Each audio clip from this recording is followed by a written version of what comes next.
A gente está começando agora mais um PMcast, o podcast oficial da Polícia Militar do Estado de São Paulo. Seja muito bem-vindo, seja muito bem-vinda.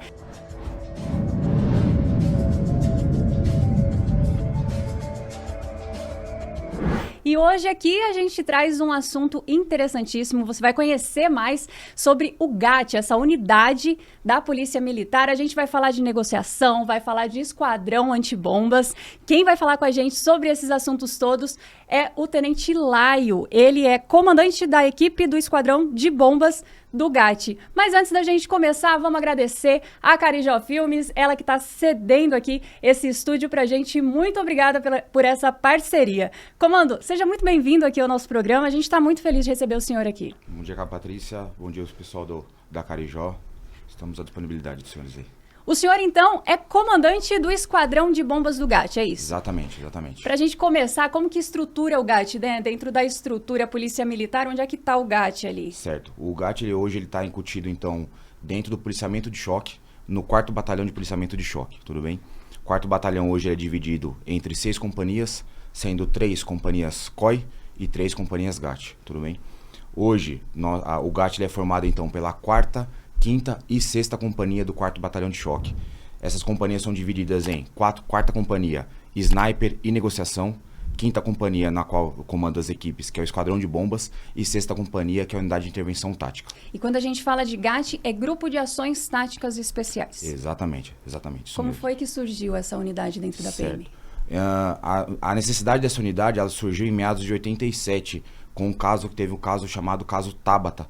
Na época, até então, 2 alunos do ITA fizeram uma venda de alguns produtos. Tem algumas versões da história, porém, esses 2 alunos fizeram provavelmente uma venda de equipamentos de computadores, tudo bem?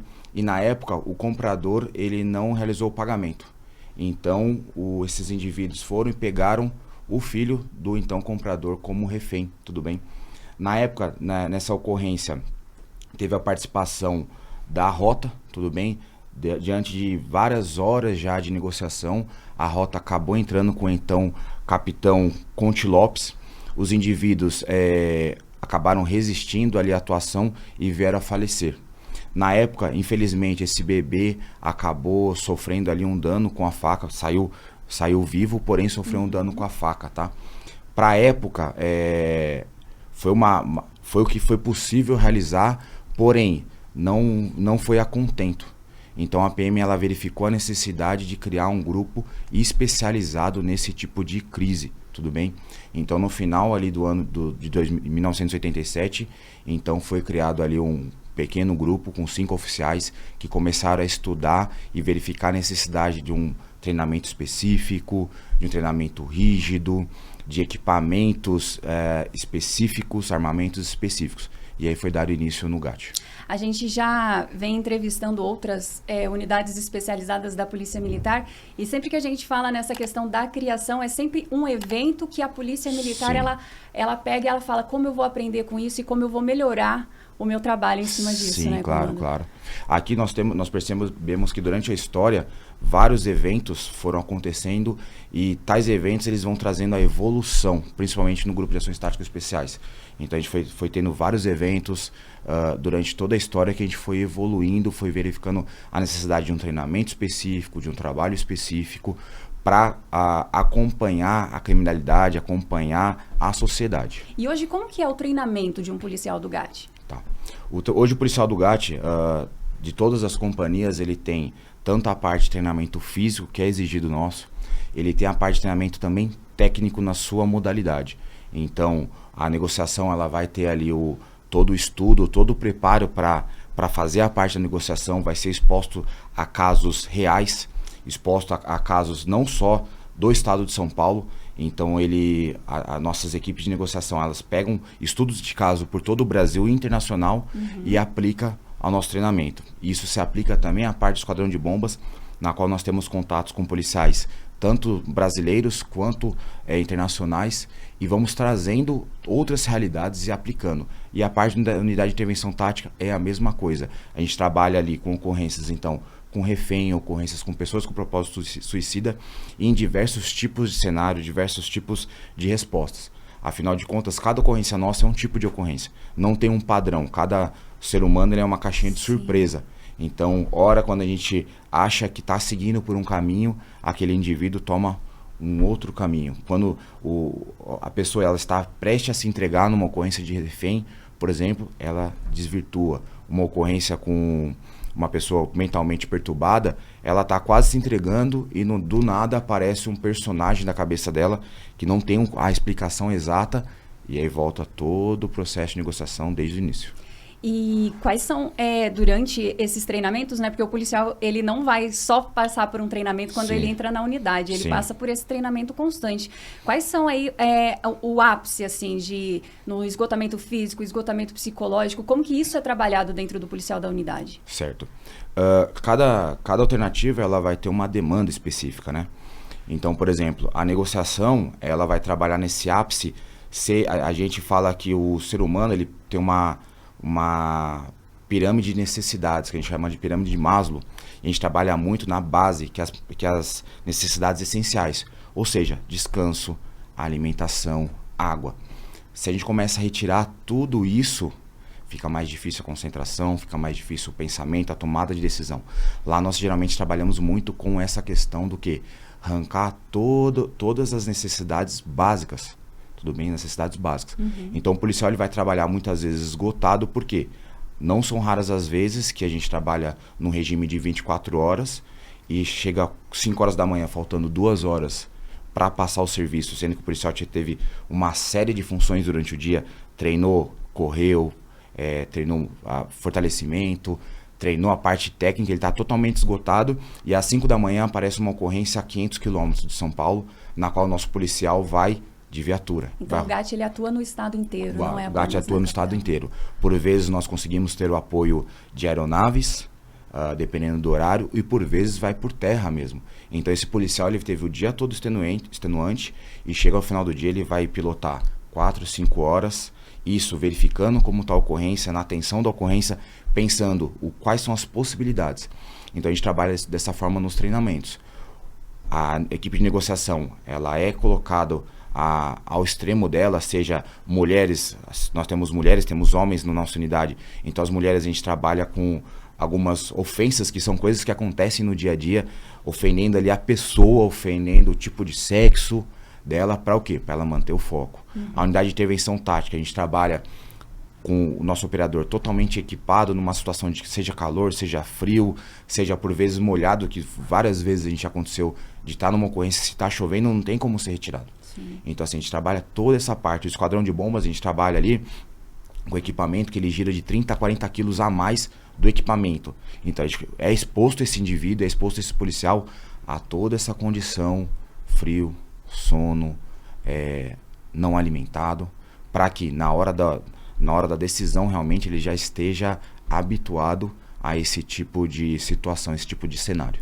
E comando, quando que o GAT entra em ação? Quando que ele é acionado? Num primeiro momento a gente tem o atendimento 190, as equipes de rádio patrulhamento que chegam no local. Sim. A partir de que momento é tomada essa decisão de vamos acionar o GAT? Aí a gente leva em consideração até, por exemplo, a equipe policial que está na cidade de Ilha Solteira, divisa com Mato Grosso do Sul, né? Um tempo bom de distância de viagem. Como que funciona isso? Atualmente, o que acontece? O Copom ele tem um sistema de árvore de tomada de decisão, tudo bem? Principalmente na parte de São Paulo, Copom de São Paulo, porém, outros Copom descentralizados também tem a mesma dinâmica.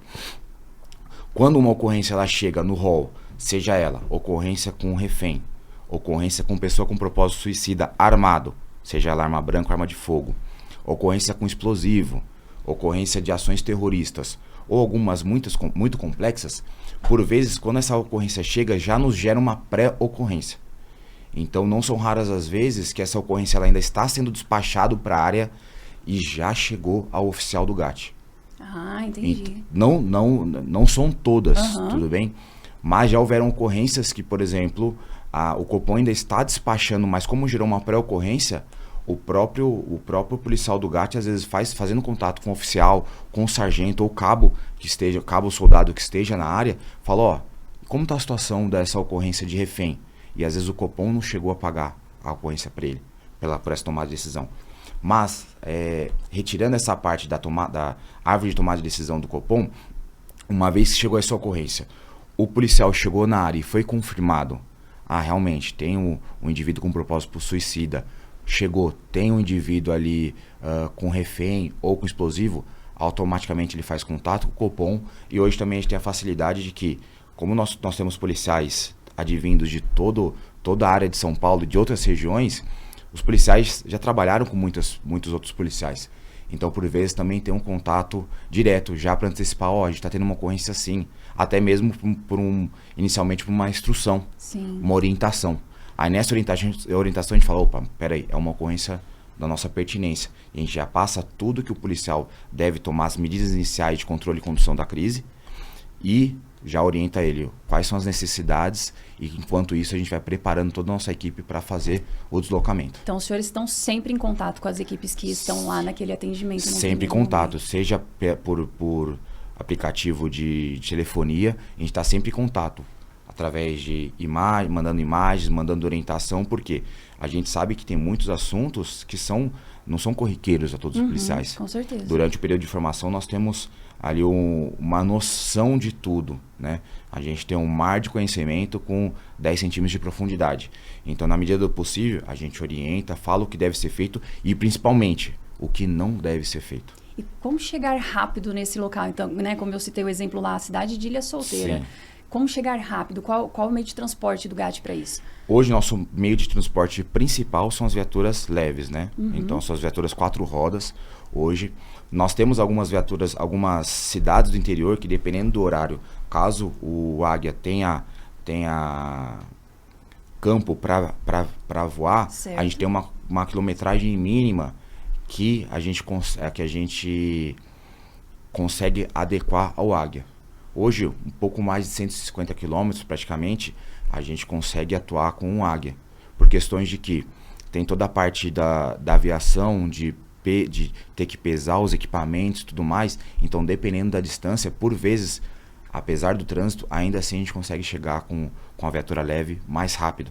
Por quê? Por questões tem toda a parte de aviação, sim, que não é questão propriamente só do Águia. Não é só chegar, subir. Não é só do Águia, tem todo um processo em relação à parte de aviação. Então, uma certa distância, nós preferencialmente utilizamos o Águia.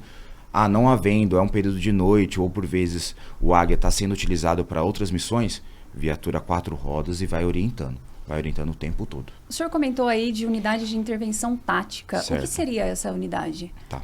Unidade de intervenção tática é o nosso efetivo operacional propriamente dito, né? Então, hoje nós temos, dentro de ocorrências, principalmente de refém e pessoas com propósito suicida e ações terroristas, nós temos ali as unidades de intervenção do serviço operacional, que seria o quê? Hoje nós trabalhamos praticamente com 4 modalidades táticas. Seja ela a negociação, inicialmente, né? Que é de todas as opções táticas que nós temos, é a menos prejudicial e menos perigosa para todos. Então, acontece, ali é possível, então, o negociador convencer o indivíduo a desistir seja ele da ação que ele deseja, né? Posterior, a gente utiliza, então, de técnicas de menor potencial ofensivo, seja ela elastômero, seja ela taser, na qual a ideia é imobilizar esse indivíduo com o menor dano físico possível. A nossa terceira alternativa é o tiro de comprometimento, né?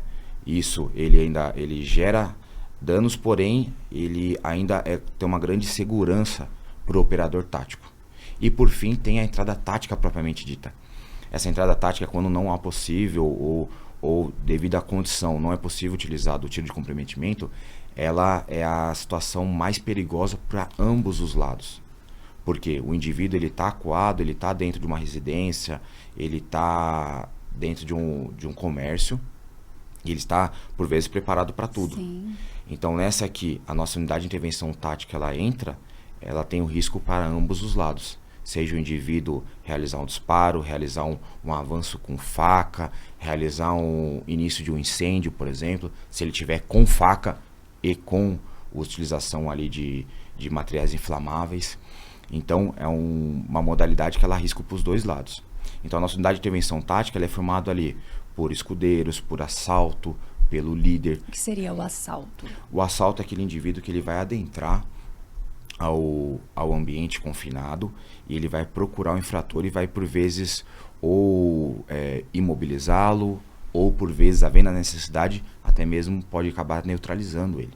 Então, você tem um assalto ali, que é aqueles operadores que vão entrar no ambiente, ler e ter que realizar algumas medidas para que aquela crise cesse, uma vez que, por vezes, não foi possível através da negociação, não foi possível através das outras formas táticas, né, operações táticas. Então, acaba que sobrando somente para a unidade de intervenção tática realmente adentrar e cessar aquela situação. Então, o senhor estava falando, a gente tem o escudeiro, tem o assalto. O assalto, vai ter o líder e a gente também tem a função do arrombador.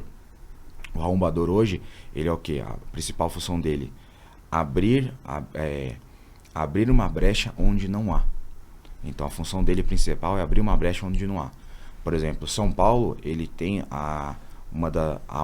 uma das únicas ocorrências na qual a gente fez um resgate de refém realizando uma abertura por uma parede.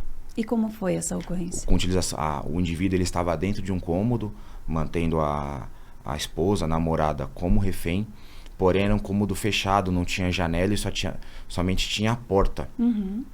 Utilizando de diversos equipamentos que nós temos, nós observamos onde ele estava posicionado, ele já não respondia, em determinado momento ele começou a agredir a vítima, de tal forma que a gente fala que tem um determinado momento que já fica insustentável não adentrar esse local. Então, o nosso operador, ele utilizando de explosivos, ele conseguiu fazer uma abertura na parede, aproximadamente aí de 50 a 1 metro quadrado, 50 centímetros a 1 metro de extensão, tá? E conseguiu adentrar pela parede e resgatar essa vítima. Então, a gente teve a primeira ocorrência e uma das únicas no Brasil de resgate de refém com abertura, utilizando explosivo, abertura de uma parede. Aí isso daí é a função do arrombador que nós temos também dentro da equipe tática. Ouvindo o senhor falar, a gente percebe que são ocorrências que a gente não pode ter pressa para terminar. Sim. Então, elas demandam muito tempo, demandam resiliência, paciência e inteligência para lidar. O senhor se recorda de uma ocorrência e qual foi a maior, assim, que durou o máximo de tempo que a gente conseguiria explanar aqui para o pessoal? Tá. Nós já tivemos algumas ocorrências no passado que já chegou a 3 dias de ocorrência ininterruptas. Tá? Desde o período que eu estou na unidade, eu já tive ocorrências de 12 horas, na qual o indivíduo estava ali dialogando e não queria se entregar. E depois dessas 12 horas veio a ser convencido, veio a ter sua vida ressignificada, que essa é uma das ideias da equipe de negociação. Como, por exemplo, uma pessoa com um propósito suicida, que ela perdeu ali o nexo do porquê manter a vida dela, e a gente acaba mostrando o quão valoroso ele é, o que ele tem de positivo na vida, que por algum motivo ele se esqueceu. Então a gente já chegou a ter casos de ocorrência de 8, 12 horas de permanência ininterrupta aí, que nós já tivemos nessa parte do GAT. E continuando aqui, a gente percebe também que o GAT, ele atua muito com outras forças policiais, com outras unidades, outros órgãos do Estado. Como que é essa parceria, esse apoio que é dado? O que acontece? Nossos policiais do GAT, nós trabalhamos da seguinte forma. Nós tanto mandamos policiais nossos para fazer cursos em outros estados, em outros países, como mandamos policiais nossos para ser instrutores também. Então nós temos instrutores nossos, Bahia, Pernambuco, Rondônia, já tivemos Paraná e alguns outros estados.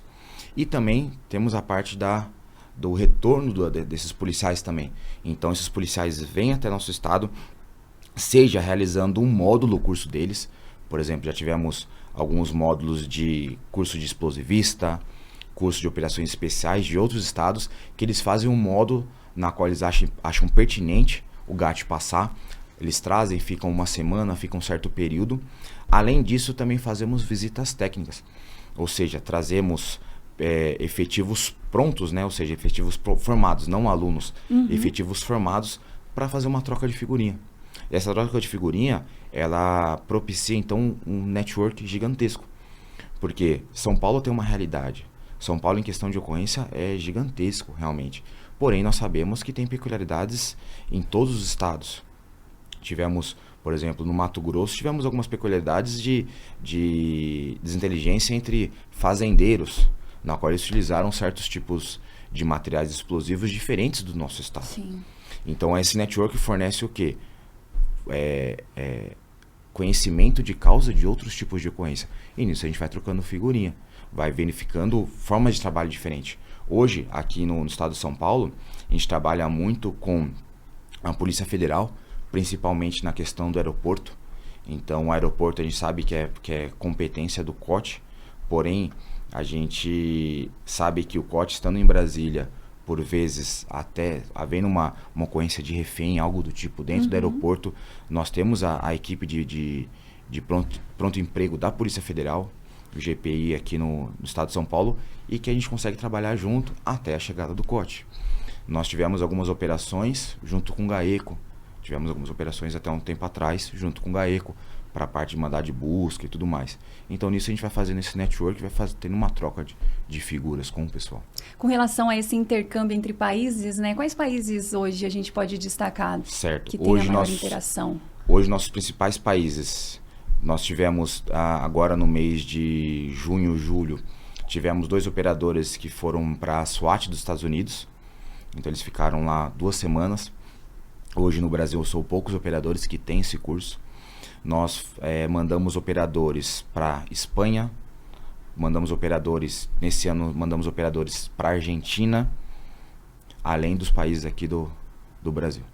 Dos Estados do Brasil. E falando de treinamento, tem sempre aquele treinamento, aquele exercício, atividade que é mais temido por todos. Certo. Quando chegam na unidade. Quando a gente fala de GAT, que tipo de treinamento ou exercício seria? Certo. Hoje, nosso treinamento mais temido seria, a gente remete ao curso. Inclusive, nós tivemos a conclusão do nosso curso na data de ontem, né? Então, foram 37 dias ininterruptos de curso. E dentro desse curso, conforme foi dito, né? O curso, principalmente, a gente trabalha muito a parte da base da pirâmide de Maslow, que realmente coloca o candidato à conclusão do curso ali em situações bem básicas. São situações de que um operador já alimentado, já descansado, exige um desempenho acima da média. Imagine em condições em que ele está com sono, com frio, com fome. Então, assim, hoje no nosso curso, um dos treinamentos temidos é a parte de tiro. Tanto de tiro básico quanto de tiro tático.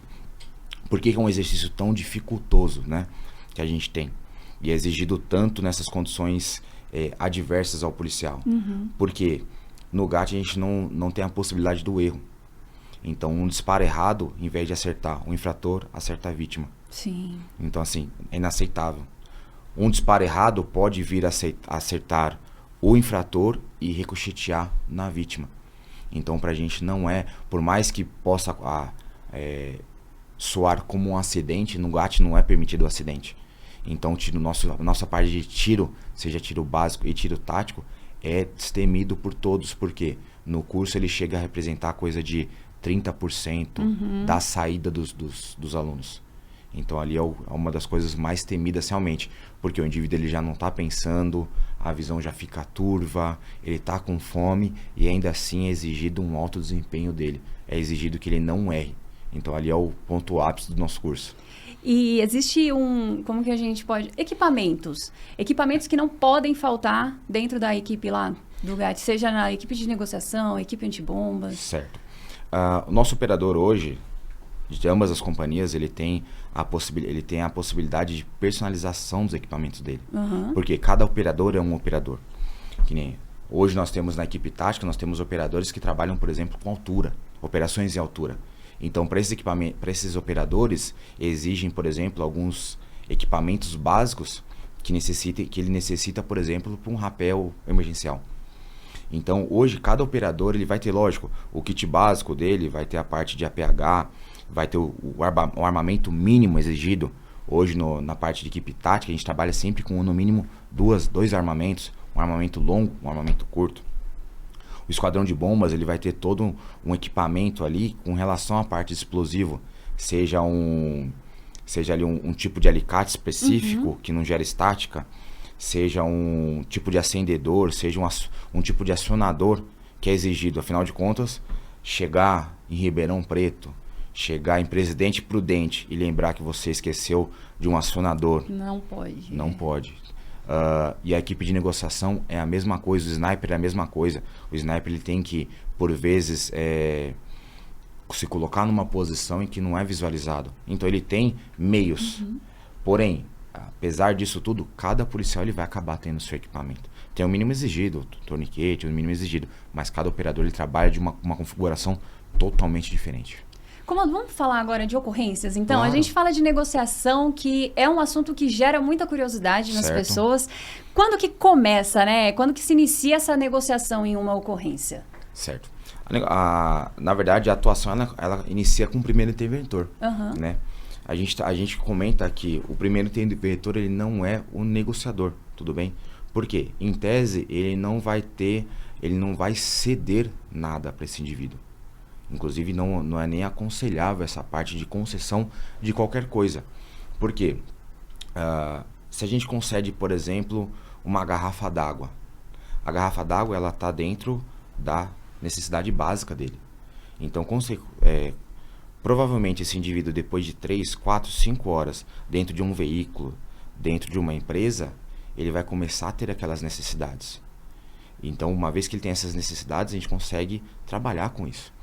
Então, o primeiro interventor ele vai começar a fazer o diálogo e vai começar a fazer uma das principais funções que ele tem, que é o levantamento de informação. Se você não conhece com quem você está lidando, fica muito difícil qualquer tipo de atuação.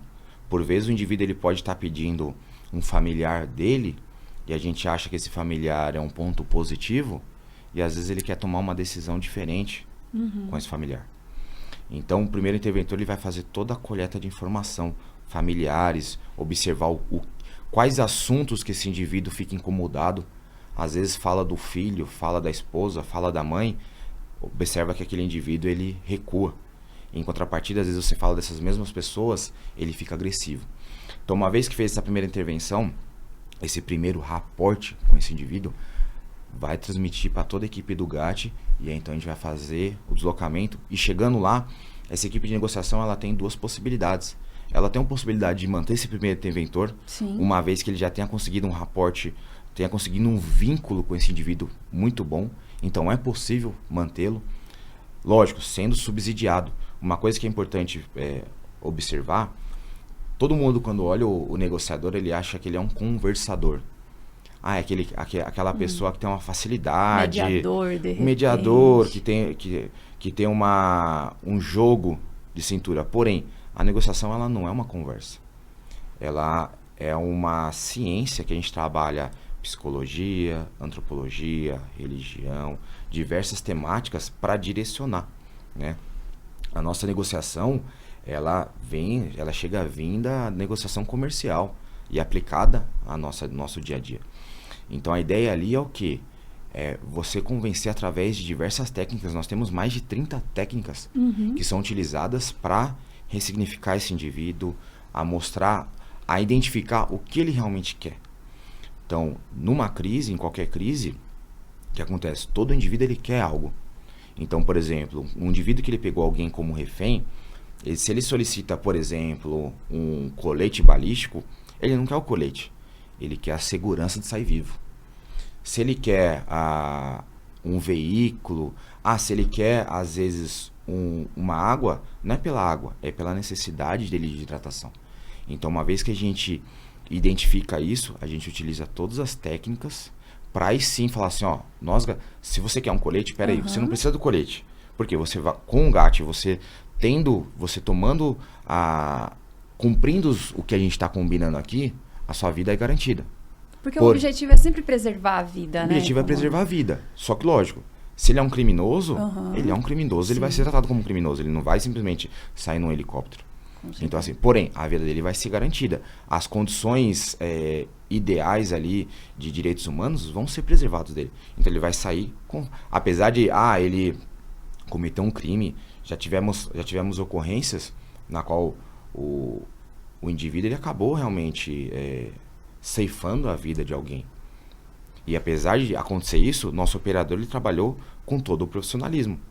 Todo o profissionalismo. Todo mundo tem uma mãe e todo mundo, por vezes, vai ter um filho em algum momento. E mesmo assim, vendo algumas ocorrências, ainda assim, o indivíduo ele se entregou, acabou. Pega, utiliza-se ali de toda a contenção, da utilização de algema, ele vai sair da forma ideal. Por que a gente faz dessa forma? Porque todo cidadão ele tem que entender que não somos melhores nem piores, não é nada do tipo. Porém, uma vez que a gente chegou ali, o que for tratado vai ser entregue. Um exemplo, nós já tivemos uma ocorrência de um indivíduo que ele estava com um propósito suicida, que um dos pedidos dele é que ele queria que a filha dele fizesse uma alimentação para ele. Então, falou assim, se minha filha fizer uma alimentação X para mim, eu me entrego. A gente falou, então tá bom. Veio, a filha dele foi lá na cozinha, enquanto ele estava querendo tirar a vida dele. A gente conversou com ele. A filha dele fez um lanche para ele. Foi lá, ó, o lanche tá aqui. Ele foi lá, abriu uma fresta, olhou e falou, seu lanche tá aqui. O que você solicitou foi cumprido. Ele falou, então tá bom. Foi lá, ele já tinha feito cerca de 3 a 4 tiros na nossa equipe. Então já tinha tirado na nossa equipe, a equipe manteve todo o profissionalismo, porque não era um criminoso, não era nem a ideia da ocorrência. Apesar de ter realizado os paros, a equipe se manteve. Depois ele foi lá, saiu, fez um lanche com a filha dele, conforme tinha combinado, e prosseguiu. Não teve nada de uso de violência, algo do tipo. Ele foi tratado conforme ele escolheu. Olha só. Então, se ele cumpre, ele vai lá, ele vai ser tratado. Foi lá, sentou com a filha dele, que foi algo que a gente conversou com a filha dele, com ele. Ele sentou, foi lá, pediu desculpa para a filha dele e, posterior, seguiu a vida. Que é aquela coisa que a gente fala que acaba criando um relacionamento de confiança, né? Exatamente. Esse seria o rapport que todo mundo fala? Isso, exatamente. Aqui na negociação nós temos uma série de quesitos que a gente fala que é o quê? É uma escada de mudança comportamental. Tudo bem? Primeiramente, o nosso negociador ele vai chegar ali, ele vai fazer o quê? Uma escutativa. Por quê? Se eu chego e eu começo a falar o tempo todo, quem está com problema é aquele indivíduo. Aquele indivíduo, ele talvez em algum momento, ele perdeu o nexo da vida dele. Perdeu o elo da ligação entre a realidade e um outro mundo.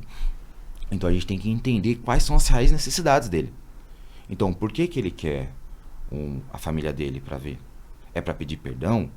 É porque ele fez alguma coisa errada no passado? É porque ele quer tomar uma medida diferente? Então, nosso policial nosso negociador vai e faz essa escutativa. Depois dessa escutativa, ele vai ter o quê? A empatia. Então, ele vai se colocar no lugar daquele indivíduo e compreender. Putz, o que está acontecendo? Deixa eu me colocar. O que eu faria se eu estivesse na mesma condição dele? No terceiro momento, a gente vai fazer o quê, então? A parte do vínculo. Então a gente consegue realmente estipular o vínculo. Os dois identificaram pontos semelhantes de ambos os lados. E aí então a gente começa a partir para a questão de influenciar aquele indivíduo, né? E até o momento que vai convencer ele a desistir do intuito dele. Através das técnicas, através do convencimento. Esse é o melhor dos mundos.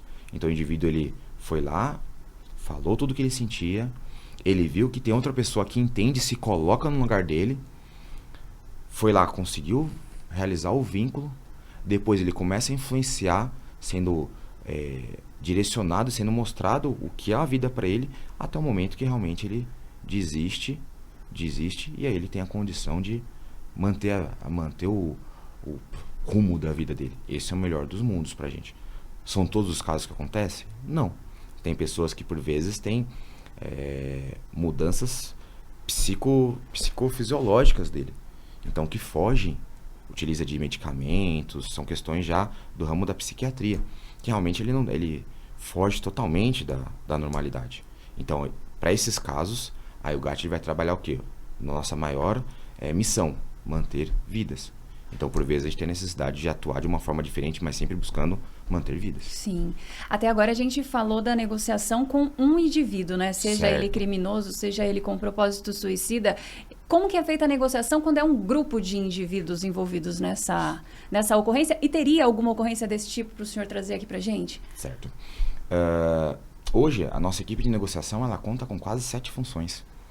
Por isso que quando a gente fala da questão de que por vezes, o primeiro policial que ele chega, ele não é o negociador, porque para nós, para o GAT, não existe a função, a figura o negociador. Existe a equipe de negociação. Porque a equipe de negociação, conforme eu já disse, não é o bate-papo. Então eu tenho uma pessoa que ela está dialogando, mas enquanto uma pessoa está dialogando, ela está negociando, eu tenho uma segunda pessoa que ela está observando, está analisando todas as ações desse indivíduo. Eu tenho um outro líder que ele está observando quais são as técnicas e está pegando, juntamente com as informações que eu estou pegando no ambiente, eu estou fazendo o elo entre o ambiente, entre as informações que eu tenho e as ações que o indivíduo está apresentando, para assim eu ter uma tomada de decisão e um direcionamento. Então disso geram-se quase 7 funções, geram 7 funções. A gente tem hoje até a previsão de um profissional da saúde mental, que ele vai estar em conjunto analisando esse indivíduo para ver se é caso de doença, para ver se é um distúrbio de alguma coisa do tipo. Então, uma vez que a gente analisa, por exemplo, uma ocorrência com vários infratores, vários causadores, a gente sabe que ali tem um líder, que ele não tem alguém que está motivando. Entendi. Porque se todo mundo manda, ninguém manda. Então aquilo ali, toda ação criminosa, seja algo do tipo, ela tem algum mandante, tem algum cabeça. E a ideia da nossa equipe é localizar quem é esse indivíduo, para aí sim cessar toda a conversa paralela e começar a conversar com quem de fato tem um poder de decisão.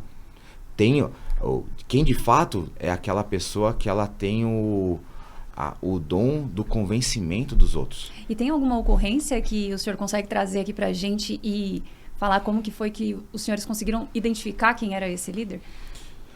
Nós temos, por exemplo, uma ocorrência, meados de 2015, mais ou menos, numa joalheria de São Paulo, na qual nós tivemos, inicialmente nós contivemos mais ou menos 2 a 3 indivíduos, e a gente estava falando de 150 reféns dentro de uma joalheria. Caramba.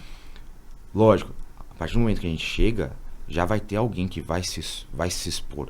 Porque, lembrando, um criminoso, a ideia dele, ele sabe que ali no ambiente onde ele está, lógico, ele por vezes, como ele tem essa ferramenta que são os indivíduos que estão com ele ali, ele sabe que ele tem uma certa vantagem. Mas a ideia dele é que quanto mais tempo vai passando, mais cansaço, mais sono, menos condições básicas, então ele não vai ter um alimento, ele vai estar cansado, ele vai estar com adrenalina. Então assim, a adrenalina, ela solta uma série de hormônios no seu corpo que uma hora ela tem um prazo. Então passado esse prazo, vai começar a cair o desempenho dele, e a ideia dele é o quê? Sair vivo dali. Então ele sabe que quanto mais tempo vai passando, mais dificultoso é isso. Então quando a equipe ela chega, ela vai começar a chamar e provavelmente alguém já vai assumir. Só que lógico, a gente começa a fazer a parte da negociação, e uma das vantagens da negociação é o quê? Começar a reparar se esse indivíduo está diminuindo as solicitações. Entendi. Se o tom de voz dele está alterando. Então, por exemplo, a gente chegou, o indivíduo está... Só aproximar um pouquinho. Claro. Aqui, o microfone do senhor. Se o tom de voz ele tá sempre alto, ele não está muito propício àquele diálogo. Só com o tempo ele vai diminuindo. E a gente começa a fazer algumas solicitações que é natural. Você começa a pedir algumas coisas para ele vai ter que ficar pedindo e falar, peraí. E vai ter que começar a sair para quê? Para ver quem é o tomador de decisão. Então nisso a gente já observa, opa, então não é esse que está mandando. Então por gentileza, vamos conversar direito com quem tá. Chama o responsável. A gente garante, a ideia, quantos estão com vocês? Por quê? A ideia é que todos saem bem, todos saem vivos. Não aconteça nenhum acidente, não aconteça algum equívoco, de, por exemplo, achar que todo mundo saiu e por vezes entrar e descobrir que tem um infrator e às vezes poder acontecer alguma coisa. Sim, com certeza. Então nessa a gente consegue observar as reações dele, e o próprio indivíduo que não é o mandante, ele vai acabar transmitindo que não é ele de fato quem toma as decisões. E aí a gente chama quem de direito para isso. Muito interessante, eu tô, gostando muito desse assunto. E a gente indo agora para a parte do esquadrão de bombas. Certo. Como que é o trabalho dessa equipe? Falamos da negociação, agora é uma equipe diferente. Sim. Com treinamentos diferentes. Treinamento diferente, exigências totalmente diferentes, tudo bem? Tanto que ela até uma equipe fora dessa parte tática, tudo bem? Ela pode acabar trabalhando uma ocorrência com refém, uma ocorrência com suicida? Pode. Uma vez que essa ocorrência com suicida, essa ocorrência com refém, ele tenha também a presença do explosivo. E também hoje nós temos ocorrências que o Esquadrão de Bombas atuou, por exemplo, com o manuseio do robô. Tivemos uma ocorrência em outubro do ano passado, na região da Zona Norte, na qual indivíduos se evadiram num carro blindado e que a gente utilizou o robô do Esquadrão de Bombas para concluir essa parte da negociação, levando ali alguns mantimentos para o indivíduo, de tal forma que depois que ele recebeu esses mantimentos, ele se entregou. Agora, retornando para a parte do Esquadrão de Bombas, sim, nós temos um policial que foge a parte do serviço operacional em relação a refém, em relação a suicida. São dinâmicas totalmente diferentes. Por quê? A gente está trabalhando com materiais muito diferentes. O arrombador, no caso da unidade de intervenção tática, ele também trabalha, numa das modalidades de arrombamento, ele também trabalha com explosivo. A diferença é que o nosso esquadrão ele vai lidar o quê? Com situações muito delicadas. É uma dinâmica diferente, em regra. A gente fala que ocorrências de refém, ocorrências com pessoas com propósito suicida, o tempo é algo muito valioso. A gente tem um negócio chamado compressão de tempo. Ou seja, quanto mais passa o tempo, mais complexa fica a ocorrência. Sim. Do Esquadrão de Bombas, em regra, já é totalmente o oposto. É uma ocorrência que você tem que trabalhar mais calma. Nós temos um ditado no Esquadrão de Bombas que a gente fala que com bomba só se erra uma vez. Então esse é o nosso lema. Com bomba só se erra uma vez. Então a gente tem que trabalhar com toda a calma possível.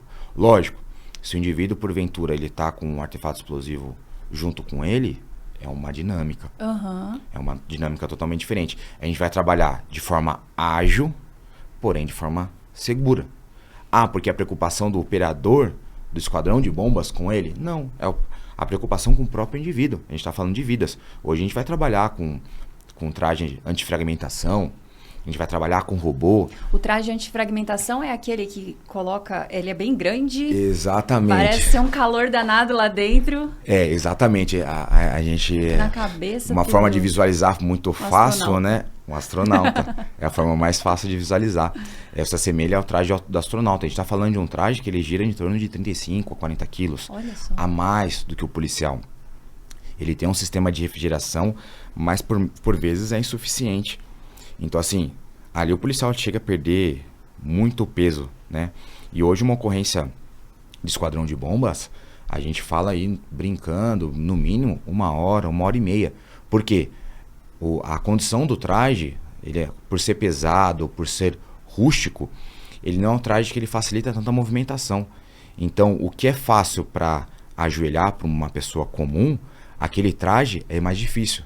E lembrando, eu tenho um artefato no chão. Se eu ajoelhar e errar e cair nesse artefato, eu vou explodir. Sim. Então tem toda essa cautela de chegar, da forma como eu chego, da forma como eu manuseio.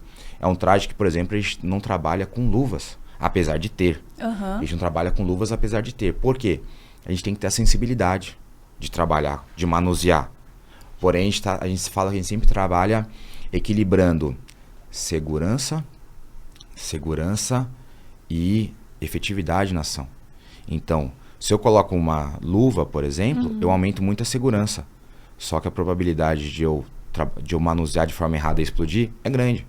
Então, às vezes é mais viável tirar essa luva e correr um certo risco, porém garantir a minha vida e conseguir trabalhar de forma efetiva.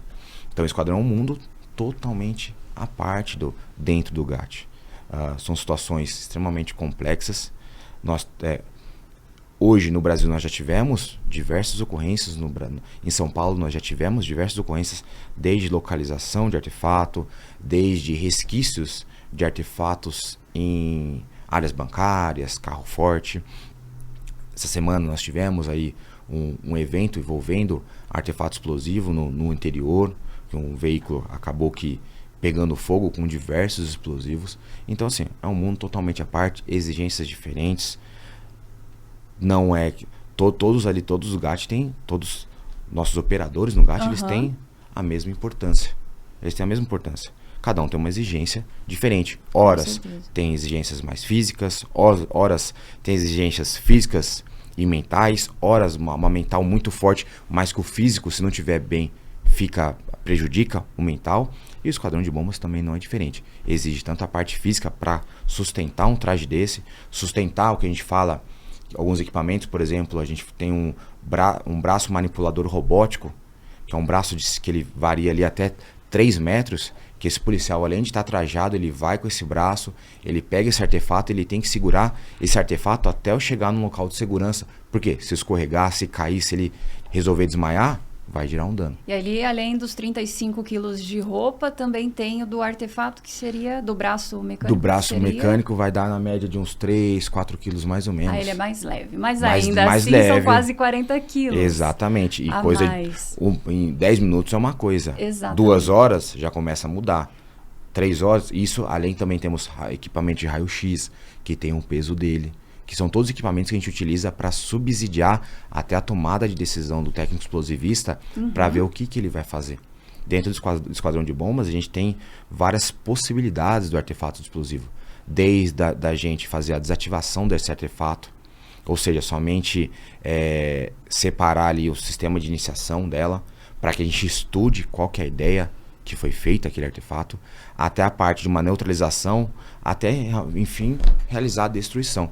Isso tudo a gente vai utilizar através do conhecimento do policial, através do que ele utilizou desses equipamentos para analisar aquilo ali de uma forma que ele consiga atuar com segurança. A gente volta a falar da importância do treinamento mesmo para preparar para essas situações. Eu lembro que eu acompanhei, na minha época de jornalismo, uma ocorrência de bomba na cidade de Fernandópolis. Certo. E lá é uma região que é um sol para cada um. Sim. E aí chega o policial com todo aquele equipamento e é o que o senhor falou, é o calor que não é o ideal, né, dentro da refrigeração.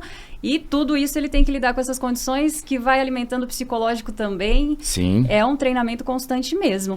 E, comando, ainda falando do robô do GAT, que ficou muito famoso. Certo. Os senhores deram entrevista, foram a programas mostrando esse robô. Explica pra gente o que é esse robô e em quais situações ele é usado. Certo. Nós temos esse robô, é um robô canadense, tá? E o que acontece? Esse robô ele tem diversas ferramentas. Hoje a gente tem a possibilidade, por exemplo, manipular o artefato, até a parte de fazer a desativação desse artefato. Hoje, a nossa ideia com o robô, ele é o quê? Ele é o meio mais técnico e o menos arriscado para o operador. Então, se eu tenho um artefato que ele está no meio de uma via, até mesmo em alguns locais de difícil acesso, eu mando esse robô para fazer a identificação, para fazer a manipulação inicial. Eu consigo levar equipamentos, por exemplo, equipamento de raio-x, e eu posiciono esse equipamento de raio-x junto ao artefato e eu consigo realizar uma imagem. É um equipamento de raio-x semelhante ao raio-x que a gente utiliza no ortopedista realmente. E a gente vai lá e analisa a parte interna. Verificada essa parte interna, a gente consegue acoplar alguns equipamentos até mesmo para realizar ali a neutralização. Por exemplo, a gente tem um equipamento chamado canhão d'água, que ele dá realmente um tiro d'água. Por quê? A água, por exemplo, ela não é comprimível, vamos dizer assim. Ela não se comprime. Então, uma vez que a gente realiza esse disparo, ela consegue fazer a separação dos equipamentos ali eletrônicos, seja o equipamento que está, sem gerar a grande parte dos momentos, sem gerar a ativação desse artefato. Então, a gente consegue acoplar esse equipamento também no robô.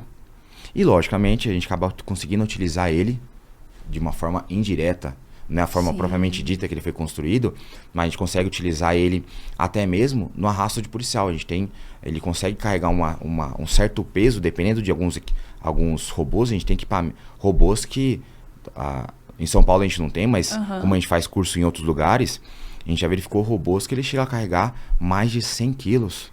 Nossa. No arrasto. Então a gente conseguiria, por exemplo, havendo uma infeliz explosão de explosivista, conseguiria fazer o arrasto e retirar ele de uma área crítica. Então, para ver as diversas funções que tem esse robô. Então, é um robô que a gente consegue até mesmo dar entrevista.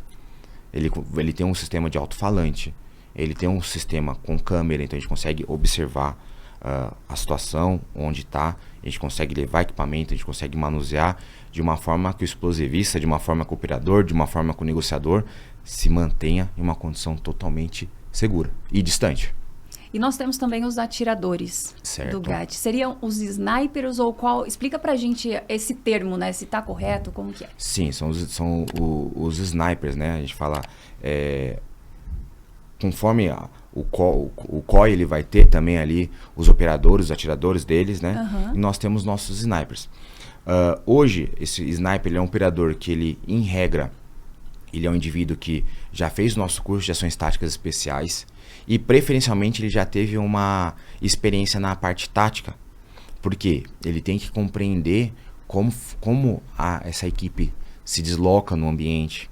Porque o sniper, o atirador de precisão, ele tem mais de uma função. Ele tem a função também de ser um observador. Por exemplo, no caso de uma pessoa com propósito suicida, a ideia do sniper é o quê?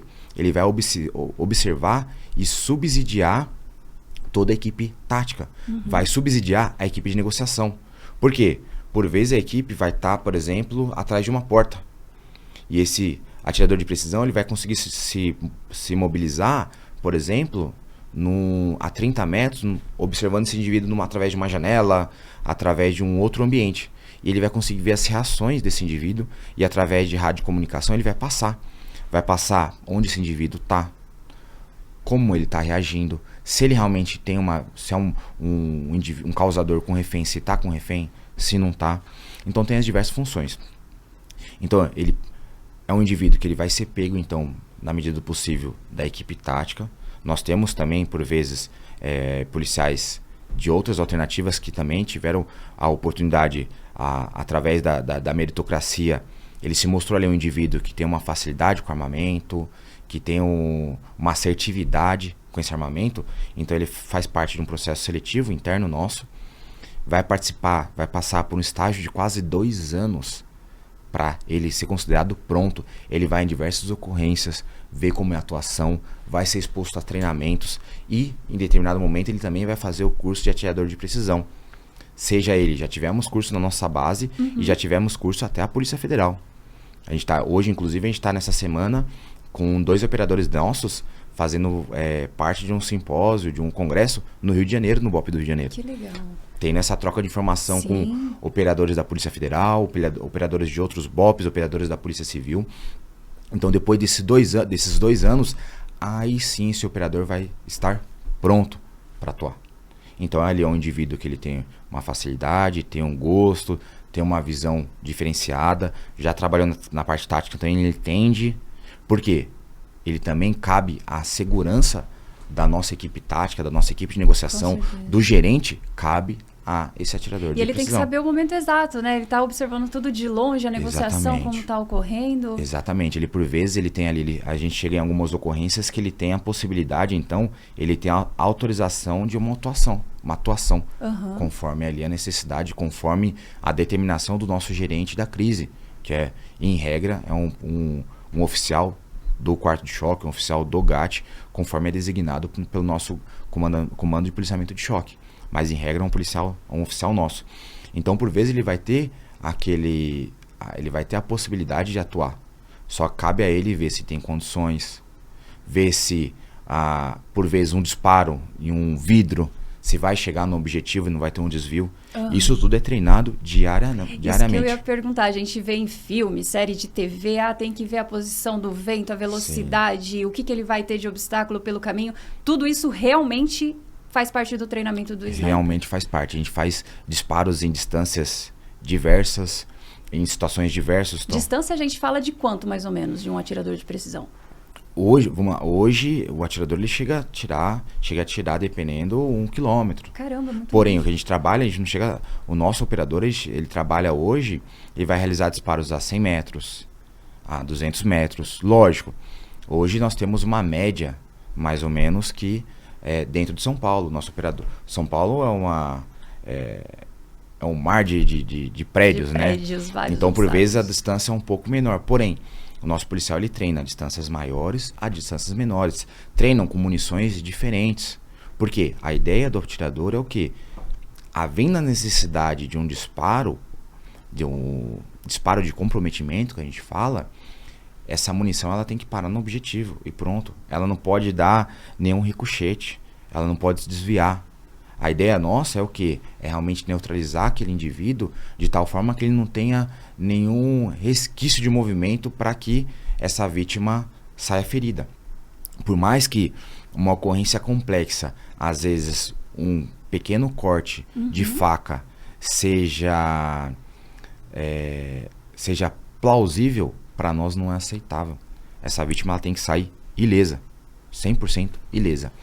Então acontece, nosso atirador hoje, ele treina todo dia, então ele treina a parte teórica, então ele vai estudar realmente o efeito do vento, o efeito, a gente pega por exemplo, diversos tipos de janela. Nós sabemos que tem janela que é quadriculada, janela ondulada, janela de banheiro é um tipo, janela da sala já é lisa.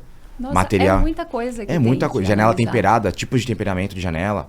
Então isso tudo a gente pega, traz para a unidade e realiza. Como que é a forma?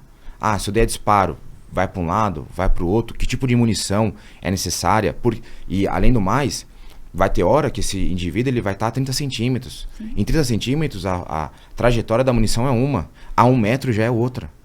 Então tudo isso é um mar de possibilidades que o policial ele tem que estar treinando todo dia. Ele não treina em abundância de disparos, porque a nossa ideia não é quantidade, é realizar os disparos de uma forma que faça com qualidade. Foi lá, fiz a missão, hoje o treinamento é tal, fiz um estudo teórico e fiz o estudo prático, fiquei contento, muda. E hoje a gente fala que a precisão praticamente chega a ser algo em torno ali de uma moeda. Não é aceitável algo que foge muito a isso.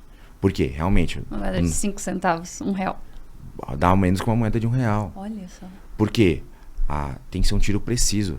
Se errar, dependendo da posição onde não atingir no infrator, ele ainda tem... Hoje, a gente sabe que, dependendo do disparo, até um disparo no coração, o indivíduo tem um certo lapso temporal que ele consegue atuar, e se nesse lapso temporal ele consegue fazer uma vítima ali. Então a ideia é o quê? Realmente, havendo essa necessidade, uma vez que esse indivíduo tenha que ser atingido, desligue instantaneamente e a vítima seja retirada. Então ele tem todo esse treinamento diário com todas as equipes, e ainda assim, em certos períodos do ano, a gente reúne todos esses policiais para sempre padronizar os treinos, além do que tem aquela coisa do network. Sim, com certeza. Tentar estudar outras situações, Brasil afora, mundo afora, para verificar que o melhor aprendizado, feliz ou infelizmente, é com o erro dos outros. Então a gente pega isso, Estado X tomou tal decisão e aconteceu isso. Vamos refazer? Vamos trazer? Vamos colocar mais ou menos um objeto que se assemelha a um crânio, um humano, para ver as reações? E a gente traz toda essa realidade, porque é melhor estar preparado e não usar do que precisar usar e não estar preparado. Essa é a nossa realidade. A gente falou muito do GAT nessa questão criminal, na atuação, né, nessa parte criminal, mas os senhores também atuam em grandes eventos. Então tivemos Copa do Mundo, Olimpíadas, as próprias manifestações que ocorrem aqui na capital, principalmente, também tem. Como que o GAT entra nessa história toda? Tá. Nós entramos em manifestações e ocorrências de grande vulto de formas diversas, né? Hoje, tudo que acontece internacionalmente, logicamente, reflete ao Brasil e automaticamente reflete São Paulo. Então a gente trabalha muito na questão de varreduras antibombas, né, nos locais, visando ali tanto a proteção de autoridades quanto a proteção do cidadão. E fazemos também a parte de que a gente fala de prontidão com unidade de intervenção tática e por vezes com unidade de esquadrão de bombas também. Então a gente consegue colocar em determinados eventos uma equipe de prontidão para o quê? Caso haja algum evento atípico, a gente tenha campo de atuação rápido. A gente está sempre se antecipando ao que pode acontecer. Sempre se antecipando. Por quê? Nessas situações o tempo ele é crucial. Então em São Paulo a gente sabe que um deslocamento mínimo, o que na teoria no interior é muito fácil, São Paulo é distância gigantesca. Então a gente tem que se antecipar, pega um efetivo e deixa lá de prontidão. Tivemos, por exemplo, o evento da NFL semana passada, de futebol americano. Mantivemos equipes das alternativas todas lá, mantendo todos os cidadãos e todas as autoridades seguras, conforme a determinação que nos é dado. E sempre ali de prontidão, deixando uma equipe em condição para uma atuação rápida, com todo o equipamento, monte-se todos os equipamentos possíveis. Aí, havendo a necessidade, graças a Deus, nesses casos aí não houve necessidade, então a gente permaneceu por todo o evento, acabou, não teve problema nenhum, retorna. Enquanto isso, temos outras equipes de prontidão também no serviço para cumprir qualquer necessidade durante o estado aí. Comando, a gente vai precisar encerrar, mas antes, uma última questãozinha que a gente queria levantar aqui. O GAT, ele tem participação em séries de streamings, né? Sim. Então, fala pra gente como que foi participar disso e como que os senhores veem essa aproximação, porque a gente está acostumado a ver séries policiais, filmes policiais que são de ficção. Sim. E aqui a gente está trazendo a realidade do policial militar, a realidade que a polícia militar enfrenta dia a dia, né? Então, comenta pra gente como foi participar dessas séries. Uma coisa é a gente observar aquilo que acontece em filmes, né? Então, o filme, ali, ó, algo hollywoodiano, ele é muito longe. Agora, quando o cidadão ele consegue verificar a realidade, ele consegue verificar casos em que o indivíduo ele começa a falar que ele conversa, por exemplo, com o Mickey Mouse. Isso é uma coisa que a gente acontece. E de fato ele está convencido que ele está conversando com o Mickey Mouse. Aí ele começa a entender que a polícia ela tem que a polícia militar em si, o GAT, ele tem que passar por alguns treinamentos que por vezes a sociedade não entende, mas são treinamentos que é para garantir exatamente um retorno adequado para a sociedade. São treinamentos duros? São. O policial ele é exigido ao máximo dele. Mas ele é exigido ao máximo porque a sociedade ela merece o profissionalismo ao máximo. E não é os 100%, é os 150%, é os 200%. Tivemos, por exemplo, uma ocorrência na época do Covid, que também ganhou uma mídia gigantesca, na qual o indivíduo ele, estava crente que ele tinha a cura para o Covid. E ele pegou uma pessoa aleatória. E ali, esse indivíduo, ele saiu vivo, a pessoa tomada de refém saiu viva. Então isso é a nossa realidade do dia a dia. A nossa realidade é o quê? São policiais femininas nossas, policiais masculinos nossos, que são rebaixados ao máximo. E ainda assim tem que respirar, tem que ficar tranquilo. Ocorrências que envolvem crianças, ocorrências que envolvem adultos. Então isso tudo é exigido um profissionalismo de tal forma que quando o policial do GAT, seja do esquadrão, seja da unidade de intervenção tática, negociação, sniper, está diante da ocorrência, e por mais que ele esteja uma família esperando na casa dele, ele tem que entender, por exemplo, que por vezes ele vai correr e saltar, vai se jogar no indivíduo que está com uma faca, ele vai se cortar, ele pode ter ali a vida dele ceifada. Porém, em prol do quê? Em prol de uma refém. Então, o nosso policial ele não pode, em momento algum, pensar na vida dele primeiro. Ele vai pensar na vida dos outros primeiro. Ele vai pensar na vida de uma segurança de um cidadão primeiro. Então, esses realities que a gente está passando, ele está mostrando a verdade nua e crua, do começo ao fim, da negociação dialogando, da negociação mostrando que não é uma conversa informal, é algo profissional, é o sniper se posicionando e mostrando como que é a unidade de intervenção tática ali com equipamento que hoje gira em torno ali de uns 10 a 15 quilos, ficando 2, 3, 4, 8 horas de pé e tendo que dar a mesma qualidade de atendimento como se ele tivesse a 10 segundos na ocorrência. E a isso a sociedade ela vê que o policial nosso ele ficou 5 horas numa viatura, pensando nas possibilidades, chegou lá equipamento, tá com sono, tá cansado, tem as necessidades fora da PM e a gente está entregando não só além do tudo. Então pra gente é uma oportunidade gigantesca de mostrar e ainda mais de gerar na sociedade, gerar no próprio policial nosso o anseio de trabalhar. Porque a gente fala que todos podem estar no GAT. Todos podem. Você tem ali um processo seletivo que todo mundo pode, no GAT, todo ano abre concurso, todo ano abre curso há muitos anos. Então todos podem. Só que ali a pessoa ela tem que entender que não é para todos. Que a pessoa vai ter que ter uma frieza, ela vai ser exigido não só um físico bom, um mental bom, uma separação da vida pessoal para profissional. Então, pra gente é uma oportunidade realmente única e que tenham mais opções dessa. O pessoal vê que hoje, como eu disse, tivemos policiais que foram pra SWAT e que a gente, por vezes, perde alguns equipamentos, sim. A gente não tem alguns veículos que aparecem em filmes. Porém, tecnicamente, lá, hoje a SWAT dos Estados Unidos, ela teve um respeito gigantesco pelos nossos 2 operadores. Foi um tenente e um sargento para lá.